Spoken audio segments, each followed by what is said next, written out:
ఆహారమును ఆయన జీవించాడు, సమృద్ధిని దయచేశాడు. ఈ దినములో మూడో అద్భుతం ఏమిటంటే సారెపతి యొక్క విధవరాలి యొక్క కుమారుని బ్రతికించుట. ఏలియా చేసినటువంటి 7 అద్భుతాలలో ఇది మూడవ అద్భుతం. దేవుని పరిశుద్ధ గ్రంథముల నుండి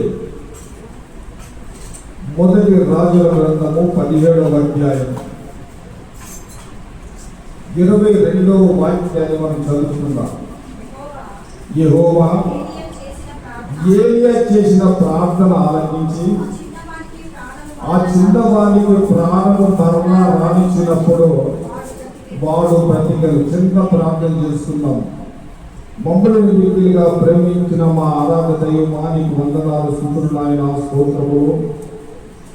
ఈ చక్కటి సాయంకాల సమయం వేళలో నీ మందిర ఆవరణములోనికి నాయన మమ్మల్ని సజీవులుగా నడిపించిన విధంగా కొరకు వందనాలు. ఈ దినములు చూడక సమయము లేక లోకములు ఎంతో మంది గతించున్నారు తండ్రి. వారి కంటే మేము గొప్ప వారము, నీతి మంతులము, భక్తి పరులము కాదు ప్రభువా, నీకు స్తోత్రాలయ్యా.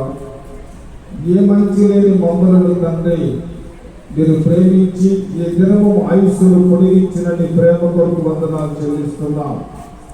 నీ అమూల్యమైనటువంటి మాటలను తండ్రి వివరించటకు నాయన మాకు జ్ఞానం లేదు తండ్రి.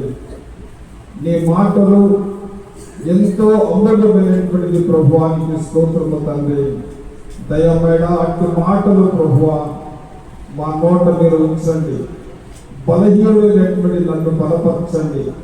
ఈ శబ్ద తరంగముల ద్వారా ఎందరూ నీ మాటలు వింటున్నారో వారి కుటుంబాలలో, వారి జీవితాలలో ఒక అద్భుతములు, ఒక ఆశ్చర్యమైనటువంటి కార్యాన్ని మీరు జరిగించి మీ నామమునకు మహిమ తెచ్చుకోమని యేసయ్య నామములో అడిగి వేడుకొనుచున్నాము తండ్రి.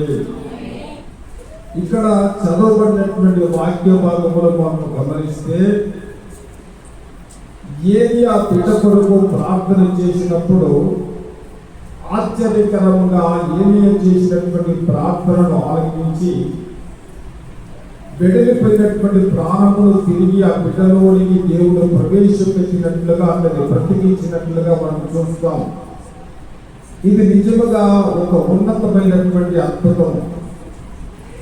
ఈ కుమారుడు చనిపోవడానికి కారణం ఏమిటో మొదట మనం గమనించి ఆ తర్వాత ఏలియా ఎందుకు ఆ కుమారుని బ్రతికించాడు, ఆ కుటుంబంలో ఉంటున్నటువంటి వ్యక్తులు ఎలాంటి వారు, వారి స్వభావములు ఏమిటి, ఎందును బట్టి ఆ కుటుంబంలో దైవజనుడు ఒక అద్భుతాన్ని జరిగించాడో మనము తేటగా ఈ సమయం ముందు మనం ధ్యానం చేద్దాం. అదే మొదటి రాజుల గ్రంథము 17వ అధ్యాయము 17వ వాక్యాన్ని చదువుదాం. అటు తర్వాత ఆ ఇంటి యజమానురాలైన ఆమె కుమారుడు రోగి అయి ప్రాణము నిలవలేనంత రోగి అయి ఉండను. దేవునికి స్తోత్రం చెప్పండి. ఇప్పుడు సారెపతి విధవరాలి యొక్క కుమారుడు చనిపోవడానికి కారణం ఏమై ఉన్నదంటే ప్రాణము నిలవలేనంత రోగిగా ఆ కుమారుడు ఉన్నాడు. ఆ రోగాన్ని బట్టి ఆ కుమారుడు చనిపోయినట్లుగా మనం చూస్తూ ఉన్నాం. ఇది గ్రహించినటువంటి తల్లి, ఈ స్థితిని పరిశీలిస్తున్నటువంటి తల్లి తన జీవితంలో ఎట్టి ప్రవర్తన కలిగి ఉన్నదో ఆత్మీయంగా మనము ఆలోచించవలసినటువంటి వారముగా మనం ఉన్నాం. అతడు ప్రాణము నిలవలేనంత రోగి అయి ఉండెను కనుక వ్యాధి చేత కుమారుడు చనిపోయాడు. ఆ కుమారుడిని బ్రతికించుటలో ఏలియా అద్భుతం చేసి ఉన్నాడు, ఎందుకొరకు అద్భుతం చేసి ఉన్నాడని మనం గమనించాలి. ఒక వాక్య భాగాన్ని మనం చదివితే 138వ కీర్తన 7వ వాక్యం అంటాడు,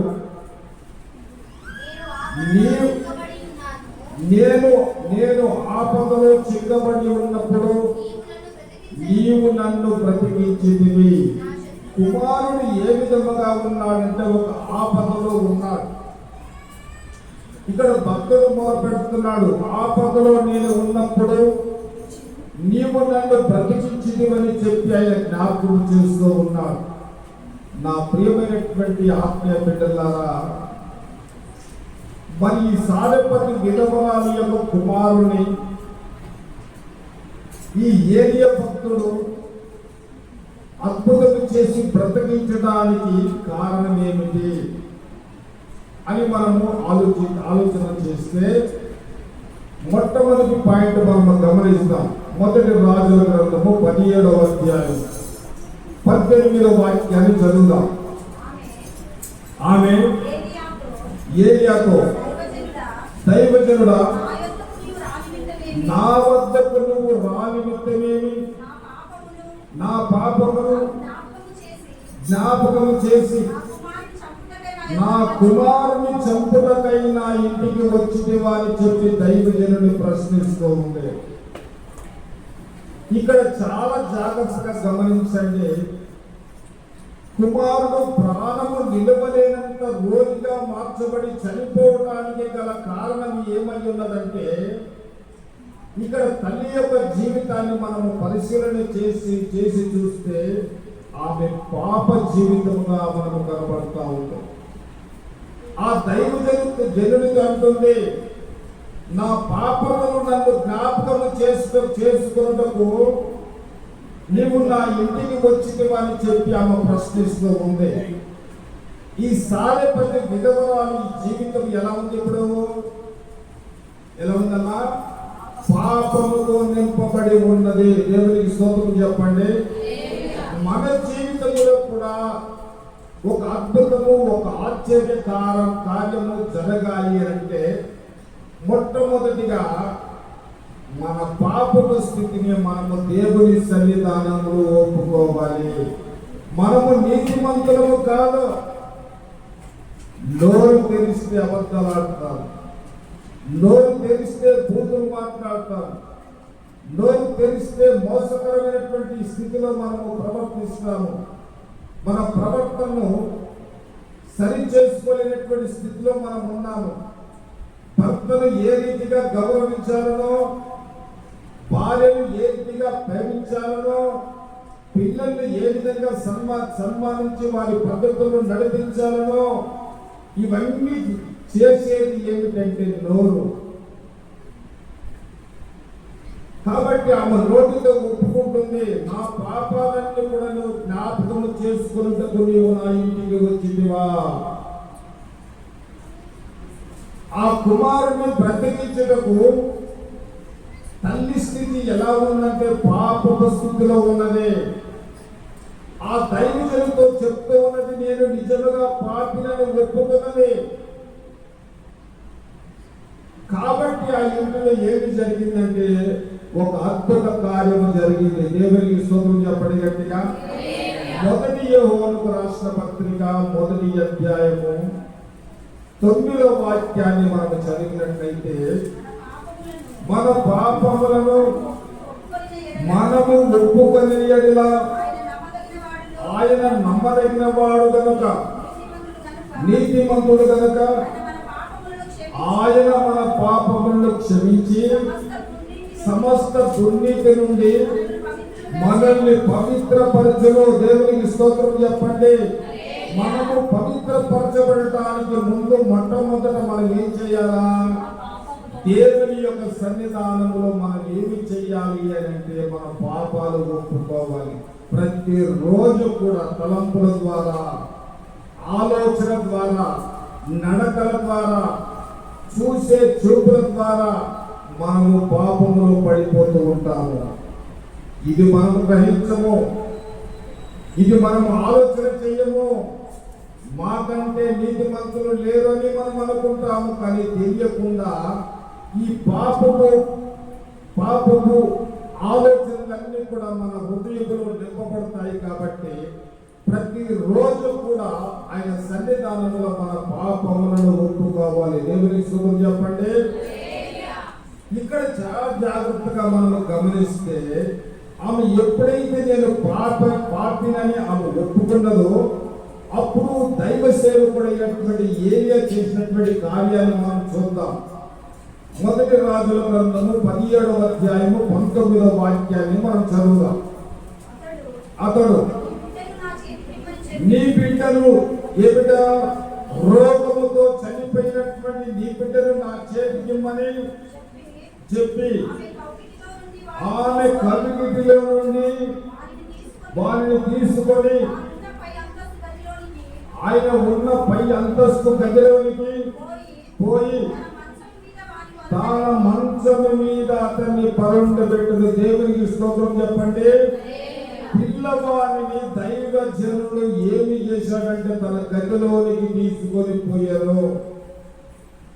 దైవ జనులు ఉండేటటువంటి గది ఎలాంటిదంటే ప్రార్థన గది. దేవునికి స్తోత్రం చెప్పండి గట్టిగా. ఆ గదిలోనికి తీసుకొని వెళ్ళి తాను పరుండేటటువంటి మంచం మీద ఆ బిడ్డను పరుండ పెట్టాడు. ఆ తర్వాత ఆ గదిలో ఒక ప్రార్థన గదే కాదు, కానీ ఆ గది ఎలా ఉంది? అపోస్తల కార్యము 12వ అధ్యాయము 7వ వాక్యాన్ని చదువుదాం. ఇదిగో ప్రభుదూత అతని దగ్గర నిలిచెను. అతడు ఉండిన గదిలో వెలుగు ప్రకాశించను. గట్టిగా అందరూ నోరు తెలిసి గట్టిగా ఎందుకు చెప్పండి. మనము ఉండేటటువంటి గదులు ఎలా ఉన్నాయి? మనము నివసిస్తున్నటువంటి గదులు, మనము ప్రేమించి కట్టుకున్నటువంటి గదులు ఎలా ఉన్నాయి?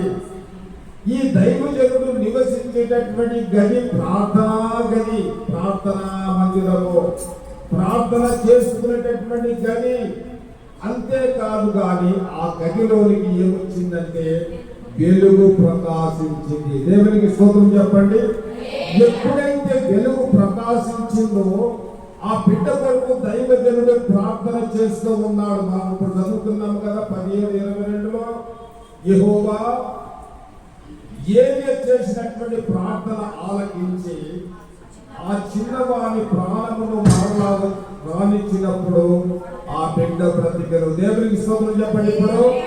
ఇప్పుడు విధవరాలు సారెపతి విధవరాలు యొక్క కుమారుడు బ్రతకడానికి ప్రధాన కారణం ఏమిటంటే తన జీవితంలో ఉండేటటువంటి పాపాన్ని మొదట ఒప్పుకున్న తర్వాతనే ఆ బిడ్డను తన చేతిలోనికి తీసుకొని తన గదిలోనికి వెళ్ళి దైవజనుడు ప్రార్థన చేసినప్పుడు ఆ గది అంతా కూడా ప్రకాశమైనటువంటి వెలుగుతో నింపబడింది. దేవునికి స్తోత్రం చెప్పండి.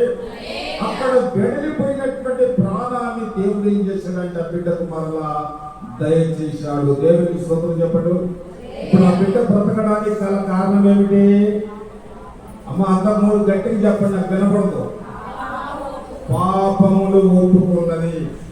అదే రీతిగా నీ జీవితంలో, నీ బ్రతుకులో, నీ కుటుంబంలో పైకి దేశదారణమనే నీ జీవితంలో నటన కలిగి జీవించొద్దు. అది దేవుడు ఎంత మాత్రము కూడా ప్రేమించినటువంటి వాడు కాదు. నీ పాపములు మొదట ఒప్పుకో, నీ కుటుంబంలో అద్భుతాలు జరుగుతాయి, ఆశ్చర్యమైనటువంటి కార్యాలు జరుగుతాయి, సూచక క్రియలు నీ కుటుంబంలో దేవుడు జరిగిస్తాడు. కాబట్టి మొదట నువ్వు ఏమి చెయ్యి? నీలో ఉండేటటువంటి పాపాన్ని దేవుని యొక్క సన్నిధానంలో ఒప్పుకో. దేవునికి స్తోత్రం చెప్పండి. రెండో విషయాన్ని మనం జ్ఞాపకం చేసుకుందాం. విధవరాలు ఏం చేసిందో మొదటి రాజుల గ్రంథము 17వ అధ్యాయము 20వ వాక్యాన్ని చదువుదాం. యెహోవా నా దేవా, ఇప్పటి ఏమని ప్రార్థన చేస్తున్నాడు? నన్ను చేర్చుకున్నటువంటి ఈ విధవరాలు కుమారుని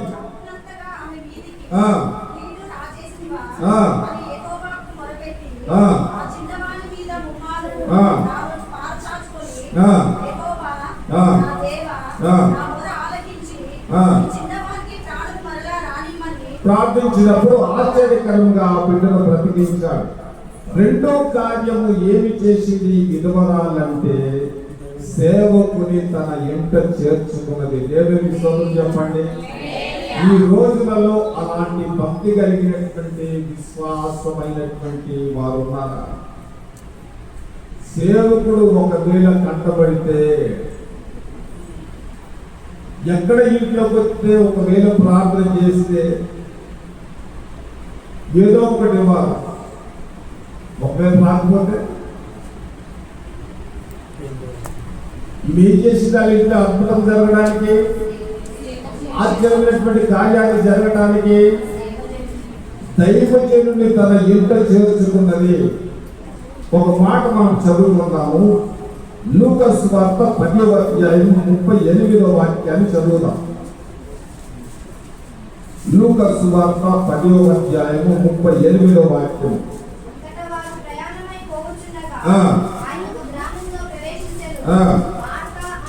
మార్తా అను ఒక స్త్రీ ఆయనను తన ఇంట చేర్చుకున్నది. దేవునికి స్తోత్రం చెప్పండి. ఇక్కడ మరియా, మార్తా, లాజరు ఉన్నారు. ఎప్పుడు యేసు ప్రభువు వెళ్ళినా ఆ కుటుంబంలో ప్రేమించినటువంటి వాడు. మార్త ఏం చేసింది? ఇక్కడ ఎవరు చేర్చుకున్నది? యేసయ్యను చేర్చుకున్నది. ఈ రోజున ముక్కు మొక్కము తెలియనటువంటి వారిని మన ఇంట చేర్చుకుంటాము. శాపాలు అనుభవిస్తున్నటువంటి వారిని మన ఇంట చేర్చుకుంటాము. మన ఇంటికి కీడు తలపెట్టినటువంటి వారిని మన ఇంట చేర్చుకుంటాము. ఈ రోజున దైవ సేవకులు మన ఇంట చేర్చుకుంటున్నామా? ఒకసారి మనం ఆలోచన చేయాలి. సేవకుడు తన ఇంట చేర్చుకుంటే ఏం జరిగింది? తన చనిపోయినటువంటి కుమారుడు బ్రతికాడు. దేవునికి స్తోత్రం చెప్పండి గట్టిగా. అప్పుడు దైవజనుడు ఆ ఇంట చేర్చుకున్నప్పుడు ఆ కుటుంబము కొరకు ప్రార్థన చేస్తూ ఇలా అంటున్నాడు. ఏమంటున్నాడు చూడండి. మొదటి రాజుల గ్రంథము 17వ అధ్యాయము 20వ వాక్యాన్ని చదవండి. ఏమని ప్రార్థన చేస్తున్నాడు? యెహోవా నా దేవా, చూడండి, నీవు చేర్చుకున్న ఈ విధవరాలి కుమారుని చంపునంతగా ఈమె మీదికి కీడు రాజేసిదిగా అని మొదలుపెట్టి ప్రార్థన చేశాను. దేవునికి స్తోత్రం చెప్పండి.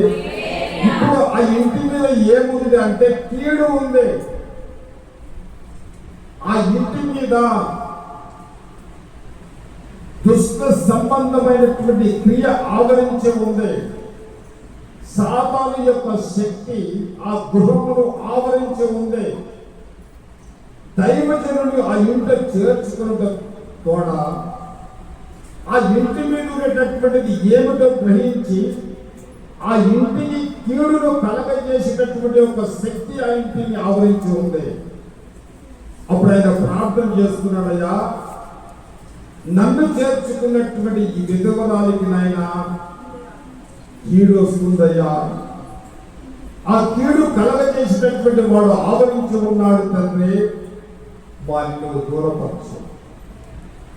చాలా జాగ్రత్తగా ఆత్మీయంగా మనం ఆలోచన చేస్తే ఆమె కుమారుడును దేవుడు బ్రతికించడానికి, ఏరియా ఒక అద్భుతం చేయడానికి మొట్టమొదటిగా తన పాపమును తాను ఒప్పుకున్నది. రెండవదిగా ఏం చేసిందంటే దేవుని యొక్క సేవకుని తన ఇంట చేర్చుకున్నది. చేర్చుకుంటే ఆ ఇంట ఏముందని గ్రహించాడు? ఆయన కీడు ఉందని గ్రహించాడు. ఆ కీడు తొలగిపోయేటట్లుగా ప్రార్థన చేశాడు. ఎబ్బేజు జీవితంలో కూడా ఒక చక్కటి ప్రార్థన చేశాడు. మొదటి దినవృత్తాంతాల గ్రంథం 4వ అధ్యాయము 10వ వాక్యాన్ని చదువుదాం. ఎబ్బేజు ఇశ్రాయేలు దేవుని గురించి మొరపెట్టి, నీవు నన్ను నిశ్చయముగా ఆశీర్వదించి నా సరిహద్దులు విశాలపరచి నీ చెయ్యి నాకు తోడుగా ఉంది దయచేసి నాకు కీడు రాకుండా దానిలో నుండి నన్ను తప్పించమన్నాడు.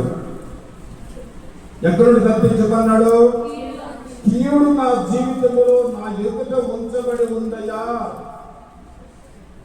ఆ కీడు నాకు రాకుండా ఆ కీడు నుండి నన్ను తప్పించమని ఎబ్బేజు ప్రార్థన చేస్తే ఎబ్బేజు యొక్క ప్రార్థన దేవుడు ఆలకించి ఆయన కోరుకున్న ప్రకారంగా అతని జీవితంలో దేవుడు కార్యం చేశాడు. దేవునికి స్తోత్రం చెప్పండి. ఇప్పుడు మూడో విషయాన్ని మనం జ్ఞాపకం చేసుకుందాం. మొదటి రాజుల గ్రంథము 17వ అధ్యాయము 24వ వాక్యాన్ని చదువుదాం. ఇప్పుడు విధవరాలు ఏమంటుందో చూద్దాం. ఆ స్త్రీ ఏలియాతో, నీవు దైవజనుడవై ఉన్నావని నీవు పలుకుచున్న యెహోవా మాట నిజమని ఇందుచేత నేను ఎరుగుదును అని దేవునికి స్తోత్రం చెప్పండి. నీ ఇంట చేర్చుకున్నటువంటి దైవ సేవకుడు ఎలాంటి వాడో ఆ సేవకుడి గురించి ఆమె ఏం చేస్తుందంటే సాక్ష్యం ఇస్తుంది.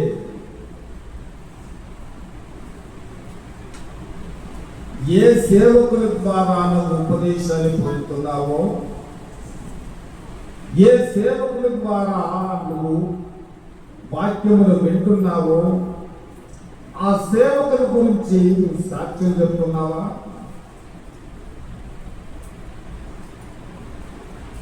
మా వద్ద ఉన్నటువంటి సేవకుడు ఎలాంటి వాడు అది కాబట్టి సాక్ష్యం చెప్తుందయ్యా.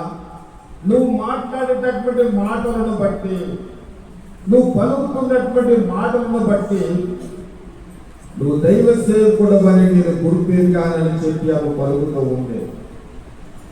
నీ విశ్వాస జీవితంలో దైవ సేవకుడు ఎలాంటి వాడు ఆ సేవకుల గురించి నువ్వు సాక్ష్యం చెబుతూ ఉన్నావా? నీ ఇంట్లో ఒక అద్భుతము జరగకపోవడానికి గల కారణం ఏమిటంటే ఇదే సాక్ష్యం. నువ్వు సాక్ష్యం చెప్పు. నీ జీవితంలోనే సాక్ష్యం లేదు, ఇంకా సేవకుల గురించి నువ్వేం సాక్ష్యం చెప్తావు?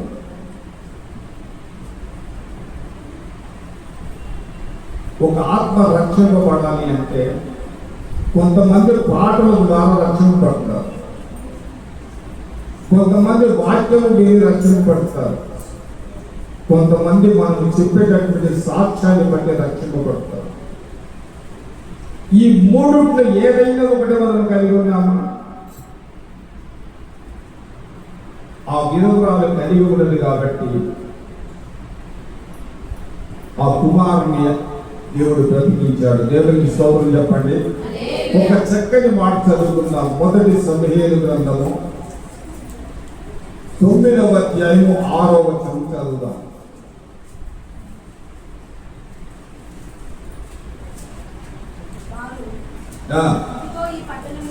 ఇదిగో ఈ పట్టణంలో దైవజనుడు ఒకడున్నాడు, అతడు బహుగనుడు, అతడు ఏ మాట పలుకును ఆ మాట నెరవేరును. దేవునికి స్తోత్రం చెప్పండి.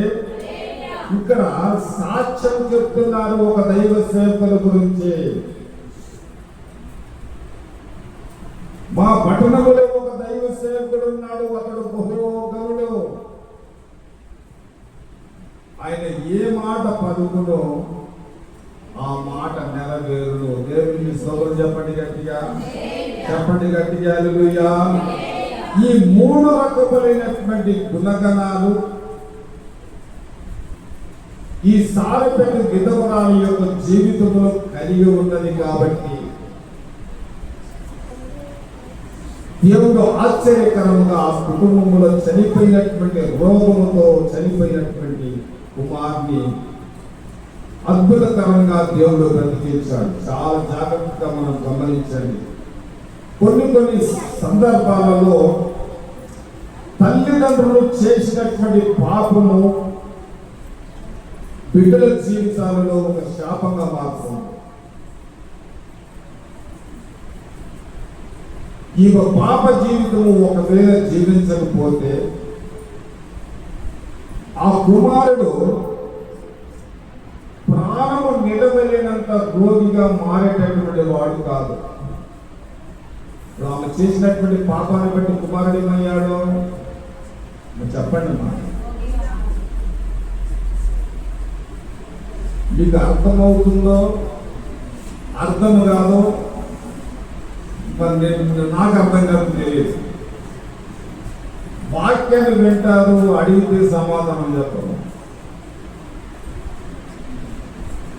ఎట్లుంటే అట్లా చెప్పండి. ఇప్పుడు విన్న వాక్యము మీరు గ్రహిస్తున్నారో లేదో నాకు ఎంత తెలుస్తుంది. కాబట్టి తల్లిదండ్రులు అనబడినటువంటి వారు ఎలా ఉండాలి? పాపానికి దూరంగా ఉండాలి. ఇది చాలా జాగ్రత్తగా గమనించండి, బాగా ఆలోచన చేయండి. విధవరాలి యొక్క కుమారుడు బ్రతికించడానికి ప్రధానమైనటువంటి 3 కారణాలు మనం చూసాం. ఒకటి పాపాలు ఒప్పుకున్నది, దైవ సేవకుని చేర్చుకున్నది, సేవకుల గురించి సాక్షులు చెప్పింది. కాబట్టి ఏం జరిగింది? ఇంట చెప్పండి, ఏం జరిగింది? చాలా మంది సేవకుని చూసి చదువుకునే వారు ఉన్నారు, కోరుకునే వారు ఉన్నారు, మొగ్గుము చాటేసినటువంటి వారు కూడా ఉన్నారు. అప్పుడు ఏం జరిగింది? ఒక మాట చదువుకొని ప్రార్థన చేద్దాం. మొదటి రాజుల గ్రంథము 17:21. ఆ చిన్నవారి మీద ముమ్మారు పరుచుకొని, యెహోవా నా దేవా నా మొర ఆలకించి ఈ చిన్నవారి ప్రాణము మరలా రానిమ్మని యెహోవా ప్రార్థింపగా, యెహోవా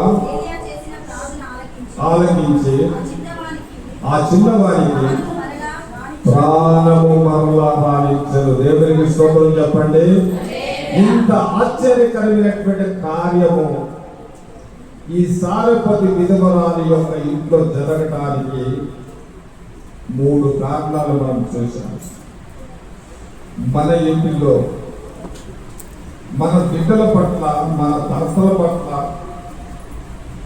మనము బంధువుల పట్ల, రక్త సంబంధికుల పట్ల, మనము ప్రేమించే మనుషుల పట్ల ఈ కార్యాలు జరగాలి అని అంటే మనము కూడా దైవ సన్నిధిలో ఏం చేయాలంటే మొట్టమొదట మన పాపాలన్నీ ఒప్పుకోవాలి. మనమంతా కూడా పాపమే, నీతిమంతులము కాదు. దేవుని యొక్క వాక్యము చాలా స్పష్టంగా చెప్తుంది. 51వ కీర్తన 5వ వాక్యాన్ని చదివి ప్రార్థన చేసుకున్నాం. ఇక్కడ భక్తుడు అంటాడు, నేను పాపములో పుట్టినవాడు, పాపము తోడని నా తల్లి గర్భము ధరించింది.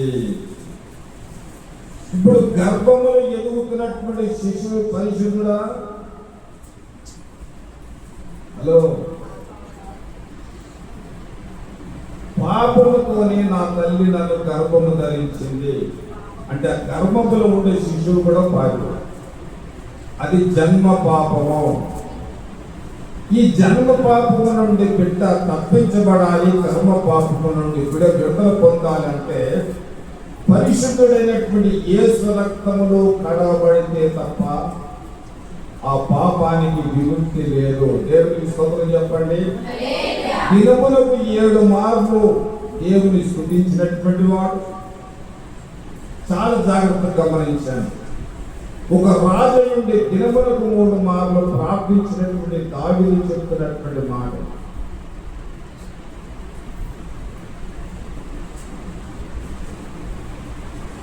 మన విశ్వాస జీవితంలో ఇట్టి అద్భుతాలు జరగాలని నువ్వు ఒకవేళ ఆశిస్తే, అలాంటి కార్యము నా ఇంట జరగాలని నువ్వు ఎదురు చూస్తే, ఇదిగో ఈ 3 రకాలైనటువంటి కార్యాలు నీ జీవితంలో కలిగి ఉండాలి. ఒకటి, పాపాన్ని ఒప్పుకో, దైవ సేవకుని ఇంట చేర్చుకో, సేవకుల గురించి మంచి సాక్ష్యాన్ని నువ్వు కలిగి ఉండు. అప్పుడు దేవాది దేవుడు ఆకాశమందు ఆసనుడై నరులను కన్నులారా చూస్తున్నటువంటి దేవుడి నీ జీవితంలో అద్భుతము, ఒక ఆశ్చర్యమైనటువంటి కార్యాలు ఏది నీ జీవితంలో నీకు అవసరమై ఉన్నదో దేని కొరకు, ఏ అద్భుతం కొరకు నువ్వు ఎదురు చూస్తూ ఉన్నావో దానిని నిశ్చయముగా నీ పట్ల ఆయన జరిగిస్తాడు. అట్టి కృపా దేవుడు మనకు అనుగ్రహించునుగాక. తలలు ఉంచి కళ్ళు మూసుకొని అందరూ కూడా భారముతో విన్న మాటను ఒక క్షణము మనం జ్ఞాపకం చేసుకుందాం. ప్రభువా, విధవరాలి యొక్క కుమారుని బ్రతికించుటకు తండ్రి 3 కారణాలు మా ముందు ఇచ్చారు.